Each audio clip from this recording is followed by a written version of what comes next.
మా అత్తగారు వచ్చారు. మాట్లాడదామంటే నాకు మాటలు రావట్లేదు. పోనీ కాళ్ళు చేతులు అటు ఇటు ఇలా కదుపుదామంటే నాకు మొత్తం తెగిపోయి ఉన్నాయి, కాళ్ళు చేతులు కదలట్లేదు. అంటే ఈవిడ స్పృహలోనే ఉంది, తెలుస్తుంది, అవును మాట్లాడదాం అనిపిస్తుంది కానీ మాటలు రావట్లేదు. అంటే ఏం జరుగుతుందో ఎరుకులోనే ఉంది. కానీ కళ్ళు మూసుకున్నాను, నాకేమీ రావట్లేదు అని చెప్పింది. మరి అంటే కళ్ళు మీద నిద్రపోతుంది ఇక. 4 గంటలు నిద్రపోయి ఉంటుంది. ఈవిడికి నేను బ్రతుకున్నాను విషయం ఎలా చెప్పాలని శక్తి అంతా కూడ తీసుకుని మూలుగుతుంటే ఆవిడ వింది. అదిగో ఆమె మూలుగుతుంది, ప్రాణం ఉన్నట్టుంది. హాస్పిటల్లో జాయిన్ చేద్దామనేటప్పటికి ప్రాణం ఉందని నాకు బయట వాళ్ళకి ధైర్యం వచ్చింది. 2-3 దుప్పట్లు తెచ్చేశారు, చుట్టేసి ఒక ఆటో మాట్లాడుకోవచ్చు, ఆటోలో పడుకోబెట్టి ఎక్కడికి తీసుకెళ్దామన్నారు. విజయవాడ వెళ్ళిపోదామండి అన్నారు. విజయవాడ మాకు 70 కిలోమీటర్లు. విజయవాడ వెళ్ళేలోపు అమ్మాయి చచ్చిపోతుందన్నారు. గుడివాడలో జాయిన్ చేద్దామన్నారు. గుడివాడ మాకు 12 కిలోమీటర్లు. గుడివాడ వెళ్ళేలోపు ఆటో కుదుపుకి అమ్మే ప్రాణం మధ్యలోనే పోద్ది, వద్దు రాత్రి ఎప్పుడో నరికేసాడు, తెల్లారిపోయింది, వద్దన్నారు. మరి ఏం చేద్దామన్నారు. పక్కనే హాస్పిటల్ ఉంది, జాయిన్ చేసేద్దామనేసి మా ఊరికి 1 కిలోమీటర్ దూరంలో ఉన్న హాస్పిటల్లో నన్ను జాయిన్ చేశారని. విజయవాడ 70 కిలోమీటర్లు, అక్కడ తీసుకెళ్లే లోపు చచ్చిపోద్ది అంటే ఈ లోపల చచ్చిపోవాలి కదా అసలు ఆవిడ. గుడివాడ వెళ్ళే లోపు కూడా చచ్చిపోయిద్దంట. ఏంది 12 కిలోమీటర్ల దూరం వెళ్లే లోపు ఆ కుదుపులకు చచ్చిపోద్దంట. అంటే 12 కిలోమీటర్లు అరగంటలో వెళ్ళిపోతారు. అసలు అన్ని గొడ్డల దెబ్బలు, అన్ని రాళ్ళ దెబ్బలు తిని కూడా బతికిన తర్వాత ఇంకెందుకు చచ్చిపోయింది అసలు? అదే కదా, చిరంజీవికి ఈవిడ పాపిచ్చిరాయివు. డాక్టర్ గారు వచ్చారు, నన్ను చూసి ఒకే ఒక్క మాట మాట్లాడారు. దుప్పట్లన్నీ తీసేసి ఎంతమంది కలిసి ఈ అమ్మాయిని నరికేశారు అన్నారు. ఎంతమంది బా, అసలు ఈ డైలాగ్ వెర్షన్ మామూలుగా ఉండదు అసలు. డాక్టర్ గారు చూసారు, ఒక్కటే మాట చెప్పారు, మేము ఇలాంటి కేసులు జాయిన్ చేసుకోము, మాది ప్రైవేట్ హాస్పిటల్, మీరు ఏం చేస్తారంటే గుడివాడ లేక విజయవాడ తీసుకెళ్ళిపోండి, గవర్నమెంట్ హాస్పిటల్లో జాయిన్ చేయండి.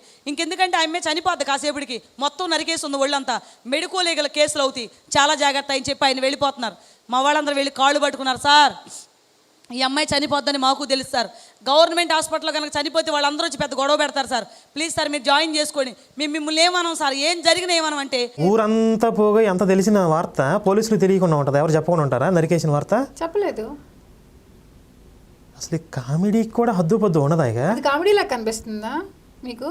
కామెడీ కదా ఇది, సీరియసా? Okay okay, serious. అది అంత సీరియస్గా చెప్తుంది ఆవిడ. ఊర్లో వాళ్ళందరూ తీసుకెళ్ళి ఆవిడని అక్కడ జాయిన్ చేశారు. ముట్టుకుంటే ఎక్కడ హత్య వీళ్ళ మీద పడిద్దో అని భయపడిన వాళ్ళు హత్యని మాఫీ చేసేస్తే మా మీదకి వచ్చిద్దని భయం ఉండదు వాళ్ళకి? లాజిక్ ఎక్కడ ఉంది అసలు? మర్చిపోయా, మొన్న ఒక ఫోన్ కాల్ వచ్చింది, ఒక క్రిస్టియన్ ఫోన్ చేశాడు. ఈ రెప్కా సాక్ష్యం చూసి టెస్ట్ మనీ చూసిన తర్వాత, మనం చేసిన వీడియో చూసిన తర్వాత, ఈవిడ గతంలో ఒకసారి వాళ్ళ ఊరికి దగ్గరలో ఒక పాస్టర్ తీసుకొచ్చాడంట, సాతులూరు ఏదో ఊరు, అక్కడ కూడా ఎట్లాగే సాక్ష్యం చెప్పిందంట పిచ్చి పిచ్చిగా వాగుతూ. ఆ మత్తులో మనోడు చెయ్యత్తనంటే చేయెత్తేసాడంట. చేయొద్దంటే అంటే ఏమని? అంటే నా చేతులు కనపడుతున్నాయా, అదే గాయాలు కనపడుతున్నాయి, చేతులు ఎత్తాను అట్లా ఏదో చెప్పి ఏడిసింది కదా, ఆ ఎమోషన్లో మనోడు కూడా చేతులు ఎత్తేసాడంట. అసలు ఇంత దారుణం, ఇంత మోసం ఆ రోజు అర్థం కాలేదు. ఆ రోజు అడిగాడంట, ఏదో 1-2 ప్రశ్నలు అడిగితే మీరు అట్లా అడగకూడదు, దైవజనులను అడుగుతారా అని చెప్పి ఏదో పక్కన నెట్టేసి వెళ్ళిపోయారంట. దొంగ సాక్ష్యాలు ఊరు తిరిగి చెప్తున్నందుకు డబ్బులు ఇస్తారన్నమాట పాస్టర్లు. ఈ బతుకు తెరువు కోసం వ్యాపారం ఎంచుకుంది. మరీ ఇంత దిగజారిపోవాలని చెప్పి పాపం క్రైస్తవుడు ఫోన్ చేసి బాధపడ్డాడు. మళ్ళీ రీసెంట్గా ఒక గర్వాప్సీ వీడియో కూడా షూట్ చేసాం. అందులో ఒక ఆవిడ అయితే ఈవిడిని నమ్మి, ఈవిడ సాక్షిని చూసి నమ్మి అప్పట్లో 2 సెంట్లు స్థలం కూడా ఇద్దాం అనుకుందంట. ఈవిడికి ఇచ్చిందా? ఇద్దాం ప్రిపేర్ అయ్యింది, ఒకసారి పిలిపించిందంట, ఇంటికి వచ్చి ప్రేయర్ చేసిందంట. మళ్ళీ ఇంకొకసారి రమ్మంటే అప్పుడు బాగా బిజీగా ఉన్నాను, రావడం కుదరలేదంట. ఆవిడ ఇప్పుడు గర్వాప్సి అయిపోయింది ఆవిడ. పాప ఈవిడ చాలా పాపులర్ అండి, చాలా ఫేమస్ అండి ఈవిడ. మరి మొత్తానికి సంతకం పెట్టించుకున్నాక అప్పుడు ఆపరేషన్ థియేటర్లోకి నన్ను తీసుకెళ్లారండి. డాక్టర్ గారు అక్కడే ఉండి మత్తు డాక్టర్ గారికి ఫోన్ చేశారు. కాసేపటి తర్వాత మత్తు డాక్టర్ గారు వచ్చారండి నా దగ్గరికి. ఆయన వస్తూనే నాతో మాట్లాడుతున్నారు, అమ్మ ఏం కంగారు పడకు, నువ్వు కాస్త ధైర్యంగా ఉండు, నీకు ఒక ఇంజెక్షన్ చేస్తున్నాను ఇప్పుడు నేను అన్నారు. ఇదేంటి ఈయన ఇలా మాట్లాడతారు, కంగారు పడొద్దు అంటారు, ధైర్యంగా ఉండమంటారు, ఇంజెక్షన్ చేస్తున్నా అంటారు. ఇంజెక్షన్కి అసలు ధైర్యం ఎందుకు అనుకుంటున్నాను నేను మనసులో. మరి ముందు ఒకసారి వాళ్ళ ఆయన పొట్ట మీద ఎక్కి తొక్కుతుంటే స్పృహ కోల్పోయాను, తర్వాత నన్ను జాయిన్ చేసిన తర్వాత కానీ నాకు మెలకు రాలేదని చెప్పింది. ఇంత నరికిన తర్వాత కూడా ఆవిడ స్పృహ కోల్పోకుండా స్టిల్ ఆవిడ డాక్టర్తో మాట్లాడుతోంది, డాక్టర్ చెప్పిందంతా వింటోంది. అమ్మ కంగారు పడకంటే దీనికి కంగారు ఎందుకు లేని అనుకుంటోంది. అసలు ఇదంతా ఎలా? అసలు 4 ఈతలు అయినసరికి నక్క నాంచారు అయిందంట. ఇప్పుడు ఈ సామెతని నేను డీకోడ్ చేయాలి. 4 సార్లు నక్క కన్నది కాబట్టి ఎక్స్పీరియన్స్ వచ్చేసింది, నాంచారు అయిపోయిందంటే ఆవిడ అదే ఎక్స్పీరియన్స్డ్ పతివ్రత అయిపోయింది. పేడు ముక్కలు అయిపోయేదా కొట్టాడు ఒక రౌండ్. అలాంటివి చాలా జరిగి ఉంటాయి ఆవిడ చెప్పిన వర్షన్ ప్రకారం. తర్వాత పొట్ట మీద ఎక్కి తొక్కాడు. తర్వాత పొట్ట మీద ఎక్కి తొక్కాడు. అసలు ఇంక గొడ్డలతో నరకడం అనేది ఆవిడకి గొడ్డలతో నరికాడు. ఇటుకు రాయితో 10 దెబ్బలు కొట్టినా నాకు నొప్పి తిరగట్లేదు, అలవాటు అయిపోయింది. అంటే రాటు తెరిపోయింది ఇక. కానీ బ్రెయిన్ ఏమవ్వలేదు అసలు ఏం అవ్వదు ఆవిడకి. ఇక సప్త చిరంజీవుల్లో వేసేయాలి ఇప్పుడు 8వ చిరంజీవి ఈవిడ. 8వ చిరంజీవి.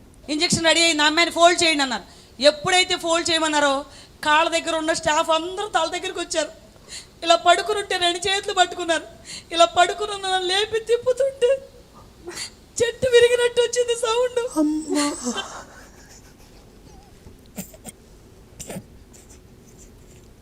శివధనుర్భంగం జరిగింది అన్నట్టు చెప్తుంది. అంటే వెన్ను విరిగిపోవటం కదా దాని అర్థం. కామెంట్లో ఒక అతను పెట్టాడు, యేసు 3 మేకులు కొట్టగానే సమస్యలు పడిపోయాడు కదా, ఈవిడ యేసు కంటే పవర్ఫుల్. అవును నిజమే. పాపం 3 మేకులు కొడితే ఆయనకి స్పృహ లేదు, చచ్చిపోయాడు. ఇన్ని గొడ్డల దెబ్బలు తిని, ఇన్ని రాళ్ళ దెబ్బలు తిని, వెన్నుపోస చెట్టు ఇరిగిపోయినట్టుగా ఇరిగిన సౌండ్ వచ్చినా కూడా ఈవిడ అన్ని స్పృహలో రికార్డ్ చేస్తుందంటే అసలు యేసు ఎందుకు పనికి వస్తాడు? తల తీసుకొచ్చి కాళ్ళ దగ్గర నొక్కేశారు. ఎప్పుడైతే కాళ్ళ దగ్గర నొక్కారో వెన్నులో నుంచి ఆగకుండా పోతుంది బ్లడ్. వెన్నులో నుంచి ఆగకుండా అసలు ఎంత బ్లడ్ ఉంది ఈవిడికి? వెనకున్న నర్సు చూసింది నన్ను, సార్ ఒకసారి వెనక్కి రండి సార్, ఈ అమ్మాయికి వెన్నులోంచి బ్లడ్ పోతుంది సార్, బ్లడ్ కారిపోతుంది సార్, వెన్ను దిగిపోయింది సార్, ఈ అమ్మాయికి వెనక్కి చూడండి సార్ అంటే పరిగెత్తుకుని వచ్చి డాక్టర్ గారు చూశారు. ఏం మాట్లాడలేదు కానీ ఇంజెక్షన్ చేసి పడుకోబెట్టేశారు. ఈ అమ్మాయికి ఇంజెక్షన్ చేశాం కదా, మత్తు ఎక్కట్లేదు ఏంటి సార్ ఆ అమ్మాయికి అన్నారు.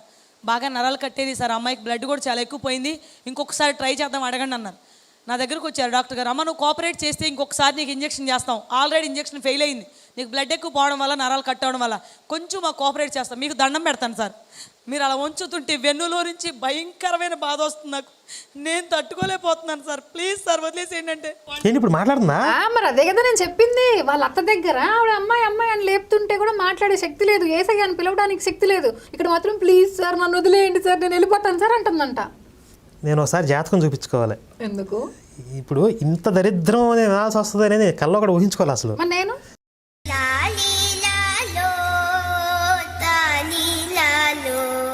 విందాం ఈ దరిద్రం ఇక నిండా ముగితే సలే ఉంది. నా మాట ఎందుకు వింటారు? మళ్ళీ గట్టిగా నొక్కేసి ఇంజెక్షన్ చేశారండి. 10 నిమిషాలు ఆగి నా ముందుకు వచ్చి నిలబడ్డారు. ఇలా చూసిన దాన్ని ఇలా చూస్తానే ఉన్నాను నేను. ఏమ్మా అమ్మా అయ్యా, ఆవిడ వాళ్ళ అత్తతో మాట్లాడే పొజిషన్లోనే లేదు, ఇక్కడ మాత్రం ఇలానే చూస్తుందంట. అలా చూసింది అలాగే చూస్తుందంట. 2 ఇంజక్షన్లు చేశారు ఇప్పటికి, మత్తు ఇంజక్షన్లు 2 ఇంజక్షన్లు చేసిన ఆడికి మత్తెక్కలా. నిద్ర రావట్లేదైనా జోలపడపడండి అందేమో. తర్వాత కళ్ళు మూతలు పట్టలేదా? లేదు సార్. నీకు మత్తుగా ఏమి లేదా? లేదు సార్. మేమేం చేస్తున్నాం ఒకసారి మాకు చెప్పు. నీట్గా సమాధానాలు ఎంత స్ట్రాంగ్గా స్టాండర్డ్గా చెప్తుందో చూడండి సమాధానాలు. సింహాద్రి సినిమాలో వేణు మాత్రం కొడుతుంటే స్పర్శలేదా? అస్సలు లేదా అంటాడు కదా. ఇంకా తెలియట్లేదా?